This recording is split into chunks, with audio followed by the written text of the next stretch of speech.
Well, it's been almost 2 days, folks, since I did this.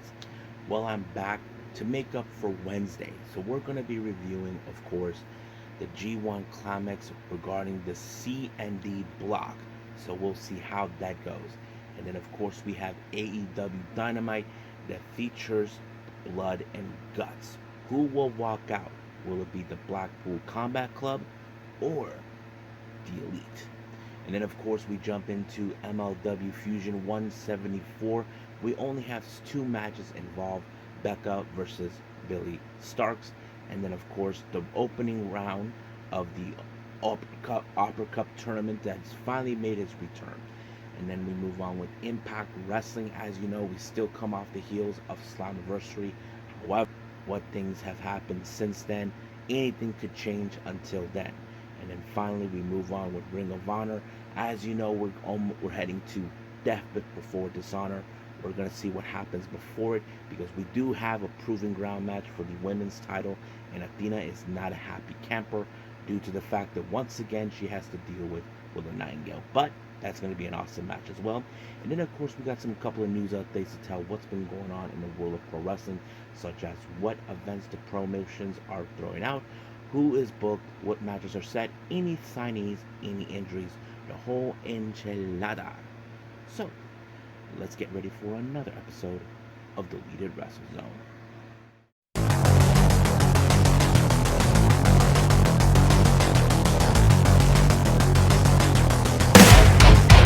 Are you ready? Get up, get up! Get up, get up! Get up, get up! Get up, get up! Get up, get up! Get up, get up!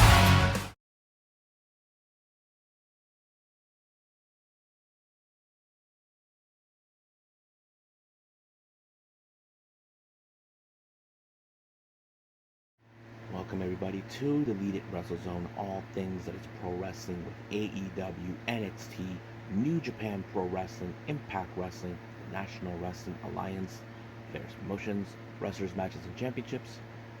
I am your host, Jay, right here. So, let's begin with more of the G1 Climax. I believe we're in day 4, I believe. And we're now going with D and C block. Now, this recently took place on the 19th, this past Wednesday. Our first match starts with the D block with Toru Yano and Zack Sabre Jr. Now, these two guys are no strangers to each other. We know that Zack Sabre Jr. had to deal with Toru Yano on various occasions due to his tricks. However, Zack Sabre Jr. had a trick up his sleeve. He sent this Ichiban Sweet Boy Costa Virginia in his place, and of course Yano felt really irritated, so he picked Yuto Nakajima to be him. However, this was all a trap by none other than Zack Sabre Jr. But however, I had that distinct feeling that Yano knew all along that maybe there was a trick being played. What he did is that he taped Zack Sabre Jr.'s feet, but of course, sooner or later, the Ichiban Sweet Boy was going to get involved and try to help him to ensure. So instead, he played Toru Yano very well by rolling him up, picking up the win. So right now, Yano has no points, so he has no wins. As for Zack Sabre Jr., he has 4 points with 2 matches that he won. So far, he is now undefeated. Now, our C block, we have Mikey Nichols versus David Finlay. Now, Finlay has shown that he is a killer and a savage. He's proven it why he believes the Bullet Club is the future what it is now, due to the fact that he feels that he's going to avoid the mistakes of what his previous predecessors have done. Of course, David Finlay applied Into the Oblivion, formerly known as Trash Panda, giving him the win. So Mikey Nichols only has 2 points with 1 win and 1 loss. David Finlay is currently undefeated with 4 points, with 2 wins actually. Next up, we go back to D block. We have Jeff Cobb versus Alex Collins. I have to say this was the most impressive match. Not because I say so, it's what you don't know what you missed. No one has ever picked up Jeff Cobb off his feet. You know, especially if you're a strong man like Alex Coughlin. That's why he calls himself the Android. And I thought that was pretty impressive. But however, that wasn't even enough until Jeff Cobb applied the Tour of the Islands, giving him the win. Point wise, he is also currently undefeated with with 4 points.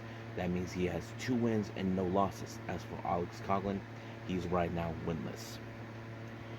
Now back to C block, we have Evil versus Eddie Kingston.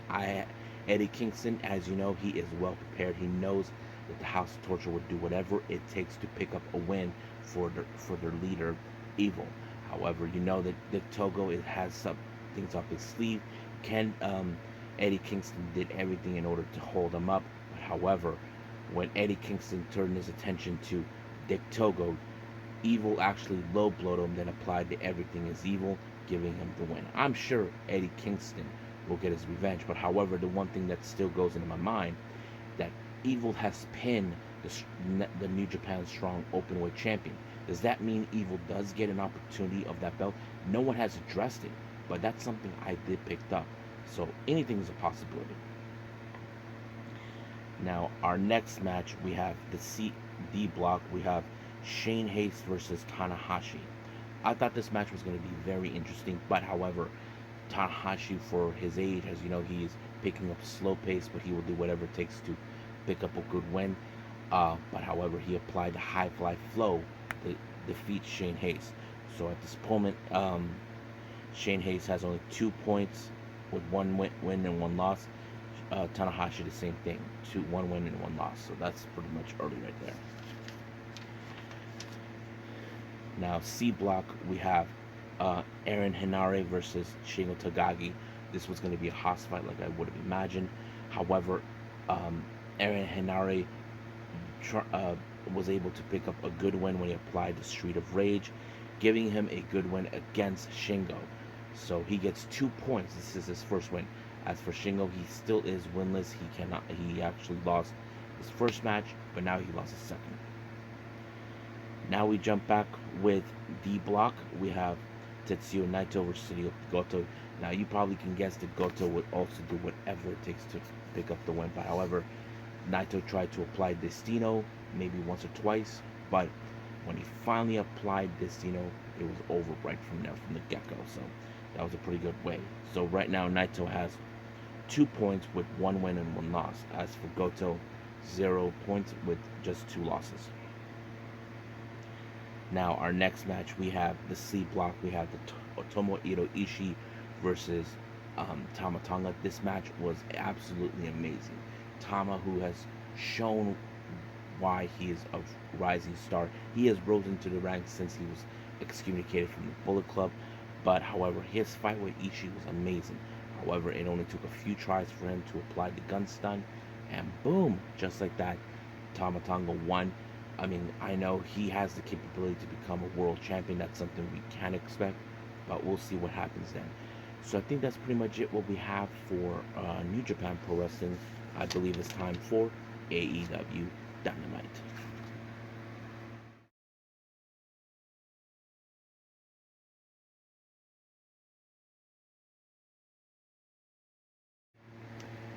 Okay, blood and guts.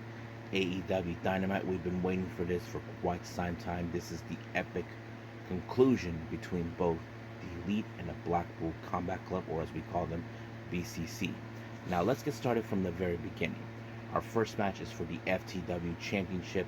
We have formerly known as Jungle Boy, now calls himself Jack Perry, takes on Hook. Now this rivalry began all the way back from the Forbidden Door. If you remember clearly what happened, Jungle Boy couldn't take the loss of Sonata, so he took his frustrations out on Hook, who he claims was his best friend.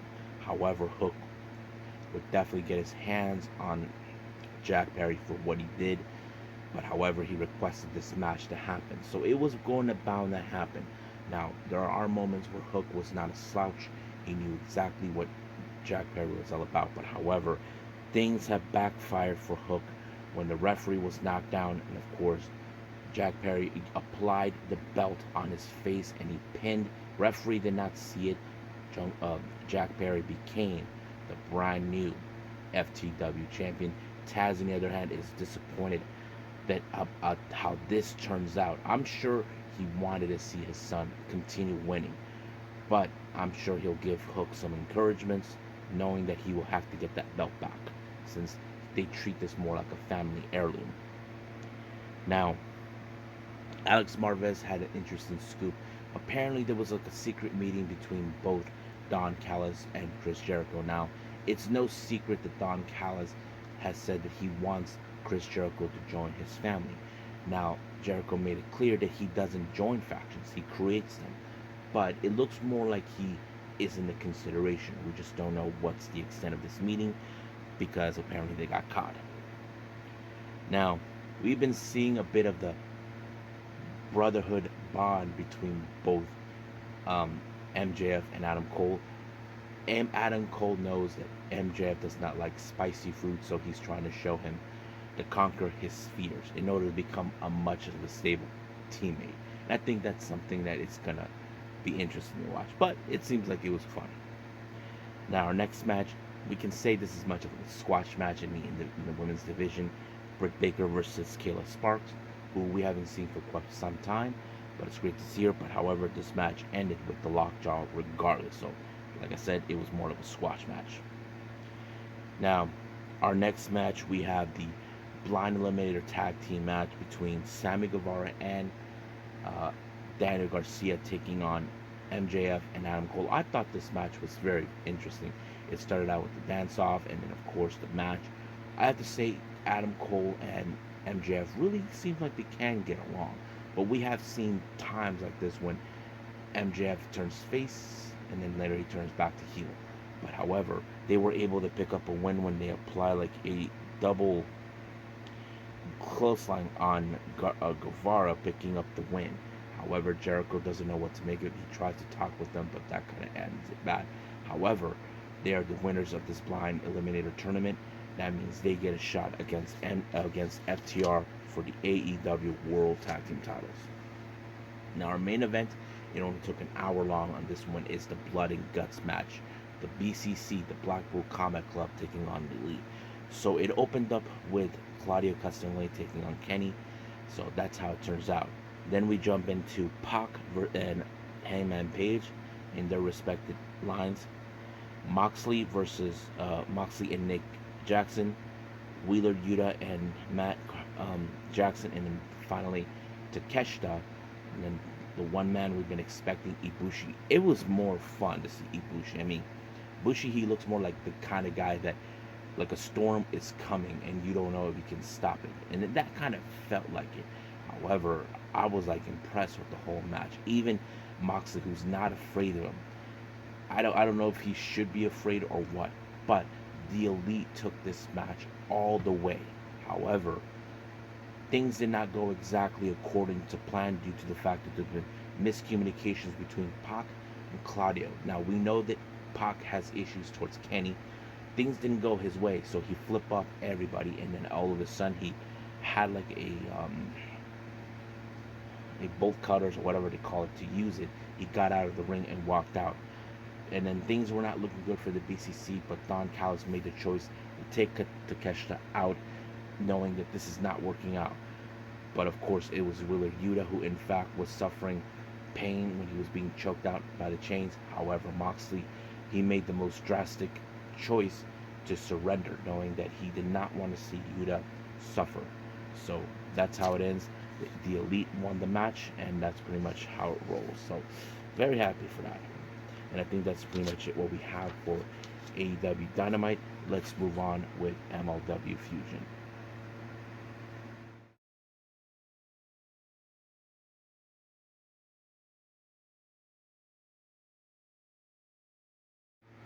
Okay, MLW Fusion 174.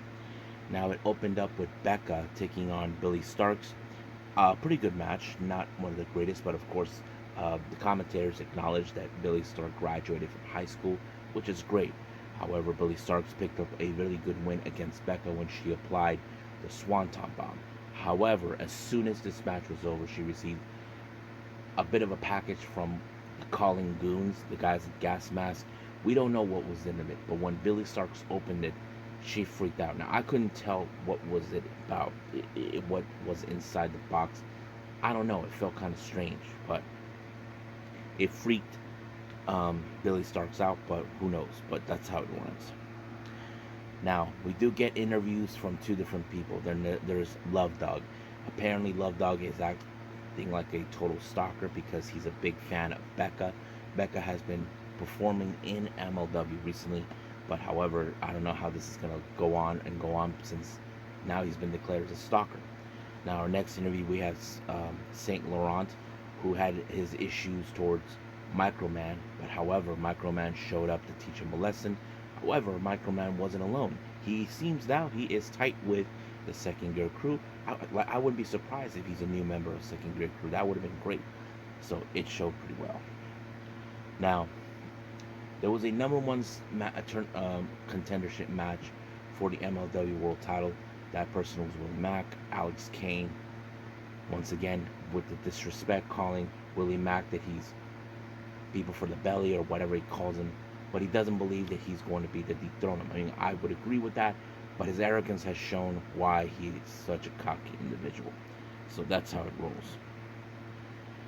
Now, our next match, which is the only match we only have two matches, is the Opera Cup first round. We have Tankman versus Davey Boy Smith Jr. A pretty good match, a bit of a hoss fight, but of course, it took a lot of Tankman to take down Davey Boy Smith, but it took only a crossfade for him to put away Calvin Tankman just like that. So I thought it was pretty great. Now, our last thing we have, RSP sends a direct message to Jacob Fatu. I don't know what the message is all about, but it appears, as you know, the Calling had attacked Fatu in the past, but we'll see how that goes between them. So we'll find out sooner than we think. And I think that's pretty much it what we have for MLW Fusion. So let's move on with Impact Wrestling.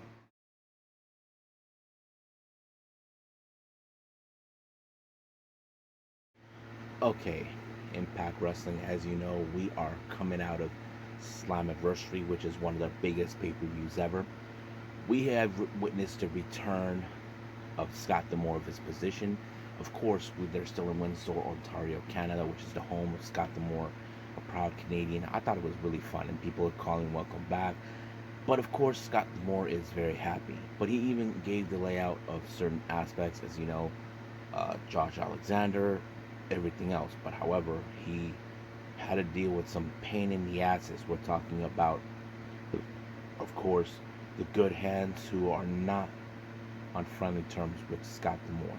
However, D'Amore put them in a match against Sami Callihan and Rich Swann, who came out of a loss for the tag titles. But this is a good way for them to get back on the winning ways. I thought the match was pretty good with Sami and Rich, and I was impressed with this move where they kind of lifted Hotch and then boom, landed, but it was Rich Swann who picked up the win, and I thought it was very impressive. Now, as you know, the ABC are not happy with the reason of the loss, but we all know who was the cause of it. The Rascals. The Rascals are like saying, this is what happens when no one puts us in the match. However, this whole thing with them is getting out of control. Scott D'Amore decided, that he's asking the Rascals to leave, not the entirety of the night. So that kind of sets it in, and I thought it was like, okay, that's... However, while Scott D'Amore was doing that, he had to deal with Johnny Swinger, but apparently Johnny Swinger saying, you got to win one match and you get your title shot. But however, there's a stipulation. If you lose, you're out. But later he picked his opponent to beat Zicky Dice. But however, he made this stipulation a lot more interesting. Either Zicky Dice or Johnny Swinger win, one or the other is going to be fired. So good luck. So I know Swinger is going to try to do whatever it takes to win, not to be leaving anywhere. So that's one of the things that could happen. Now, with the return of Eric Young, as you know, there's a lot of things that we had left. So he basically is back. However, he had to say hi to an old friend of his, and that is none other than the national treasure, Eric Young. So I have to say Eric Young had some certain things that he had to say that, of course, Nick Aldis had to agree. So we could see those two somewhere down the line face off each other. And I think that's going to be interesting to come across.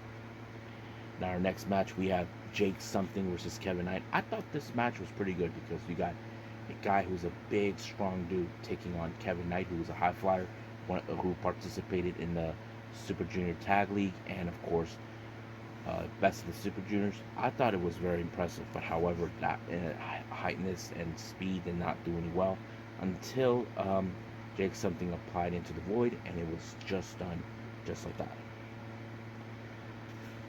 Now, our next match, we have Courtney Rush along with Jessica versus Savannah Evans, along with Jai Vidal and Giselle Shaw. However, as you know, like anytime Giselle Shaw would try to do whatever it takes to ensure that her partners win, but Jody Threat showed up and carried Jai Vidal in the past. And of course, I like what Ren Ross said, that he has a family. It's like, really, he does a family?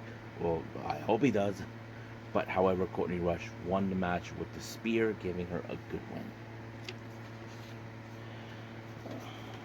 Now, as you know, the Coven are practically not happy with things going. One, losing the Knockouts tag team titles, and two, Trinity Fatu winning the Knockouts title. So basically, they have a lot in their minds. So we'll see how that goes. Now, speaking of that, we have Jonathan Gresham talking with Tom, one of the commentators, saying that, you know, that the X Division was something different and fresh. But however, he feels like he is bound by the rules, but there is no rules when it comes to wrestling. So he feels that the environment in Impact Wrestling is not for him. So this seems like maybe Gresham is considering leaving, since none of the stuff like he applies, you know, the style of wrestling he is, like pure wrestling, where it is all pure, you know, where there's set rules, that sort of thing. But we'll see what happens till then. Mm-hmm.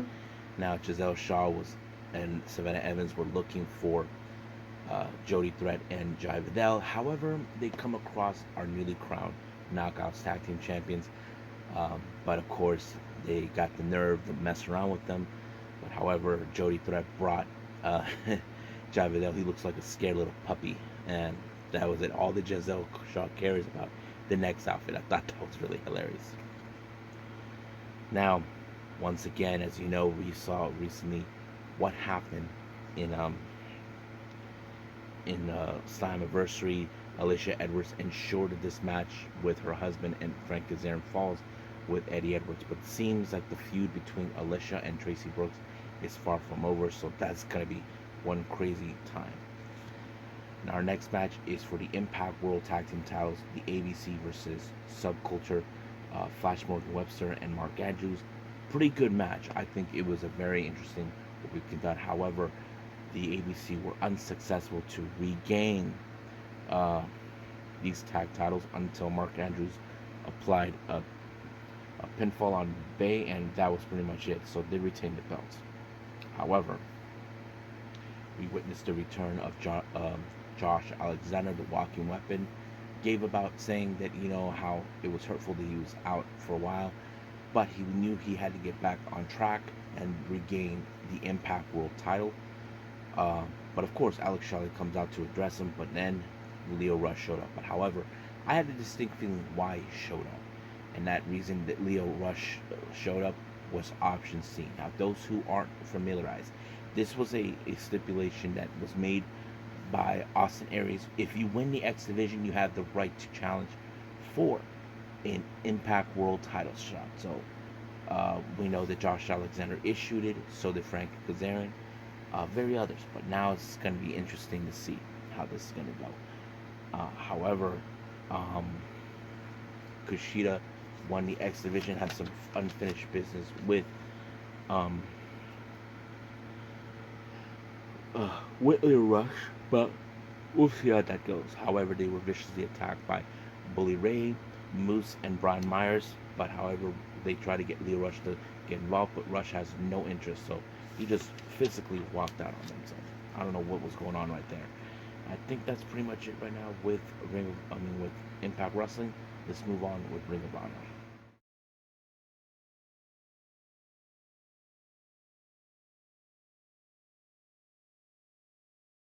Okay.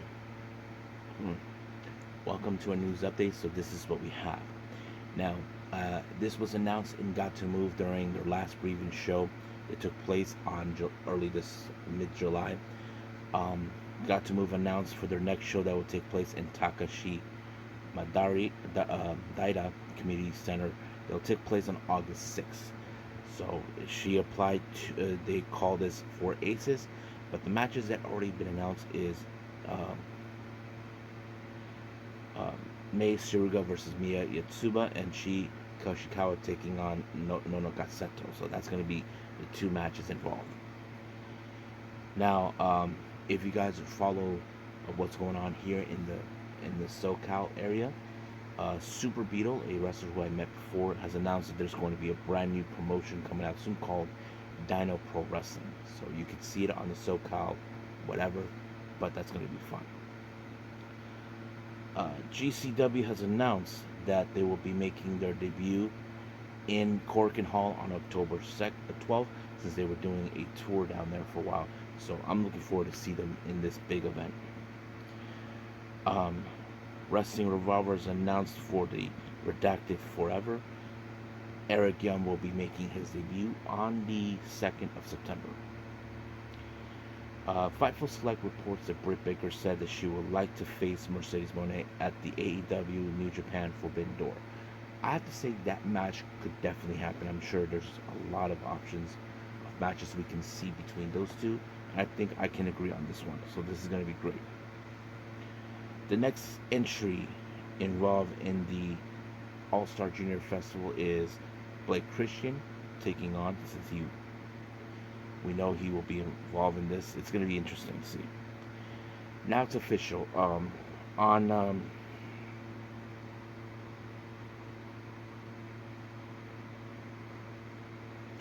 August 16, we're going to have the Spirit of Gambari Pro Wrestling being defended.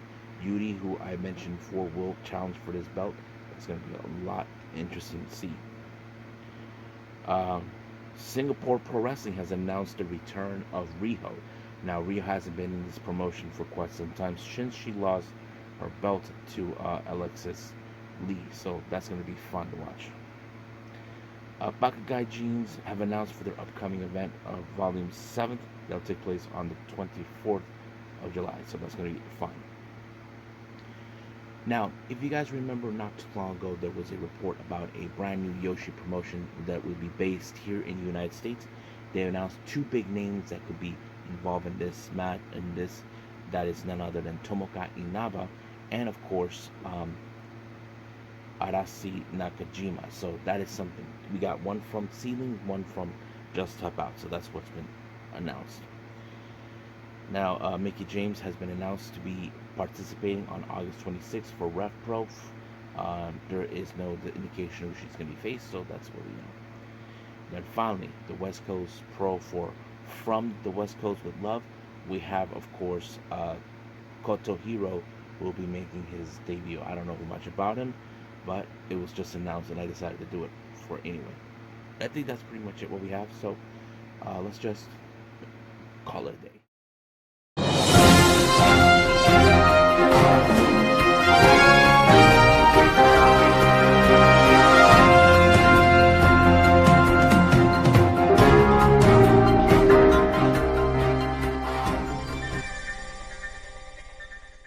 Okay. Welcome to a news update. So this is what we have. Now, this was announced in Gatoh Move during their last briefing show. It took place on early this mid-July. Gatoh Move announced for their next show that will take place in Takashi Daida Community Center. It'll take place on August 6th. So she applied to, they call this 4 Aces, but the matches that already been announced is Mei Suruga versus Miya Yatsuba and Shi Koshikawa taking on Nono Gaseto. So that's going to be the two matches involved.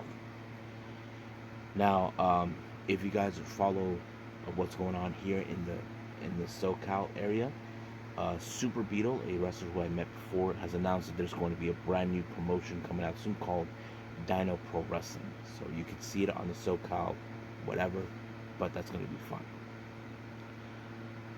GCW has announced that they will be making their debut in Corkin Hall on October 12th, since they were doing a tour down there for a while. So I'm looking forward to see them in this big event.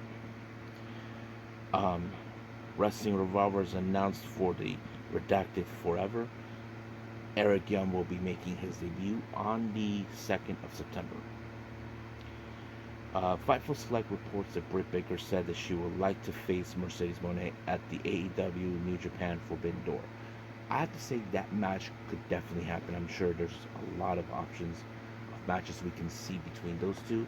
I think I can agree on this one. So this is going to be great. The next entry involved in the All-Star Junior Festival is Blake Christian taking on, since we know he will be involved in this. It's going to be interesting to see. Now it's official. On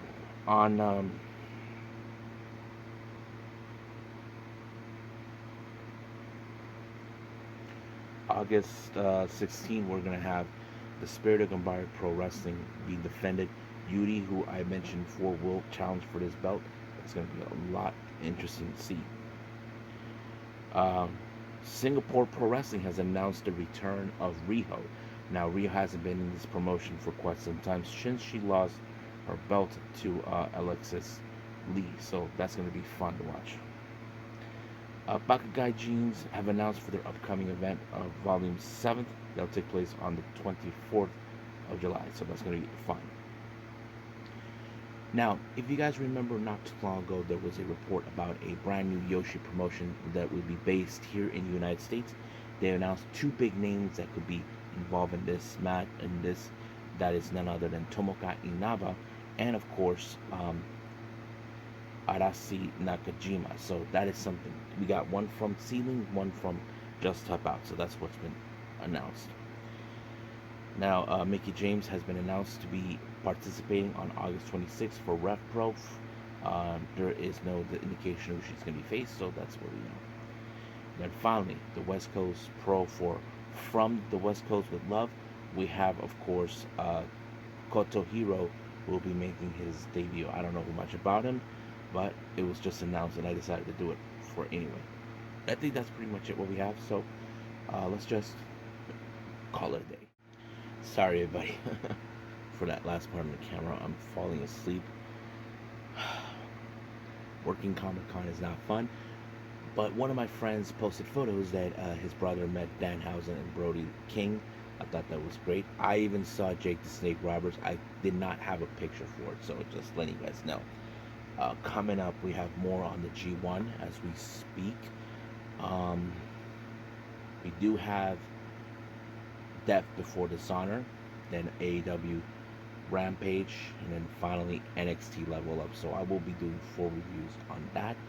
That's going to be a little interesting. If there's any news updates, I'll definitely will put those around as well. So I think that's pretty much it what we have. So I'll see you guys in the next DWZ time. Same DWZ channel. I must bid all of you adieu. So, goodbye. And have a nice day. Bam.